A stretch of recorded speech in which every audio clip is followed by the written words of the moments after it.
This is Damon Fordham. Growing up in Mount Pleasant, South Carolina, I would often go to the neighborhood that was several blocks down from where I lived, which was known as the Edmund Jenkins projects. And for many years, of course, we never paid much attention to the name Edmund Jenkins, but it turns out that he was very much an important person in history. This is a picture of Mr. Let me see if I can get it straight here. All right, here we go. This is Mr. Edmund Jenkins, who was actually the town marshal and assistant police chief in Mount Pleasant, South Carolina, from about the 1890s all the way up until 1927. Wait a minute, you might ask. This was back during segregation and Jim Crow and lynching and all that. How was that possible? I'll tell you. Edmund Jenkins was born in 1845. As he was a slave up in McClellanville, South Carolina, and he was enslaved by Dr. John Palmer, who lived where he was born. And he got his name from his stepfather, a man by the name of Jimmy Jenkins. And he was said to have been the son of a practicing white attorney in Charleston. Anyway, in 1865, near the end of the Civil War, Mr. Jenkins was with the Union Army. In fact, he served with the 128th U.S. Colored Troops down in Beaufort, South Carolina. However, his service was disrupted when he was discharged after 3 months of enlistment because he was thrown off of a horse and ruptured. Following that, he went back to that part of South Carolina where he was from, and in Berkeley County, he married a lady by the name of Lucinda Burke up in St. Stephen. Well, that marriage lasted for a considerable period of time until she died relatively young. Then he went on to Mount Pleasant, South Carolina, where he married a lady by the name of Elizabeth Lizzie Powell in Friendship AME Church in Mount Pleasant in the year 1890. Well, around 1895, a man by the name of Benjamin Tillman, who was the senator of South Carolina, he initiated the 1895 Constitution that initiated segregation as the law of the state and purged a lot of blacks from public office. They were black policemen in Charleston up to this point until 1896 as a result of this.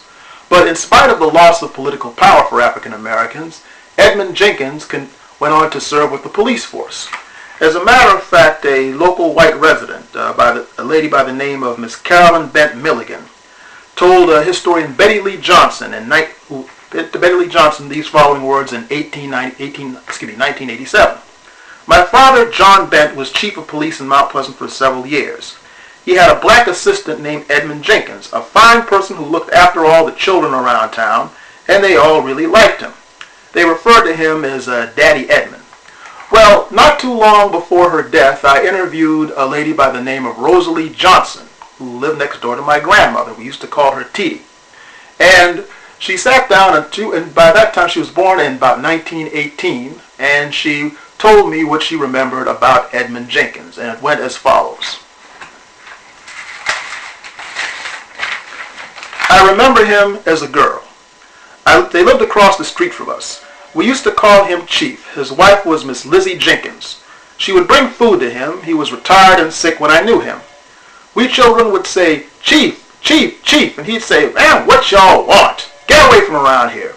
We used to tease him, but we respected him, and he loved us. He kept order in the town, especially among the Negroes. When he walked down the street, those folks who would shoot a policeman like they'd shoot you would say, Chief is coming, and they would get out of his way.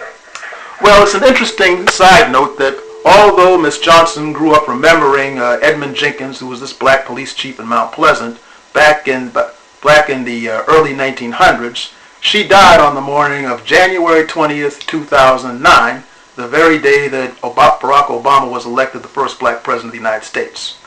Well, in 1920, Mr. Jenkins was made the first black town marshal of Mount Pleasant and was assistant chief. Then in 1927, he retired, and the town of Mount Pleasant, upon his retirement, paid him $25 a month, which was good money in those days. But in 1930, he passed away. And what's interesting is that the December 28, 1930 edition of the Charleston News and Courier actually mentioned him in the obituary and referred to him as Mr. Jenkins. That was unusual in those days because African Americans were not usually mentioned in obituaries in major papers in those days. nor were they referred to as Mr. Anything back then. However, his memory was largely preserved in 1960 when the town of Mount Pleasant dedicated the Edmund Jenkins housing projects in his honor. Well, that was great, but a lot of people still didn't know who Edmund Jenkins was.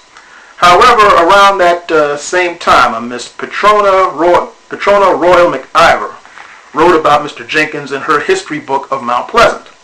Then in 2002, his great-granddaughters, Deborah Jenkins Lewis, along with Dr. Donna Jenkins, they arranged for the town to celebrate Edmund Jenkins, and they placed a town marker near the cemetery in which he was buried. One of the Jenkins young ladies replied, "I'm glad the town honored him with this marker. Hopefully his story will not be forgotten." And the only way they will not be forgotten is if us who know the story continue to tell the story. And you can read more about that story in this book that I wrote, which is True Stories of Black South Carolina, available at a bookstore near you or on various internet websites. This is Damon Fordham, adjunct professor of history at Virginia and Springfield Colleges in Charleston. Have a good day.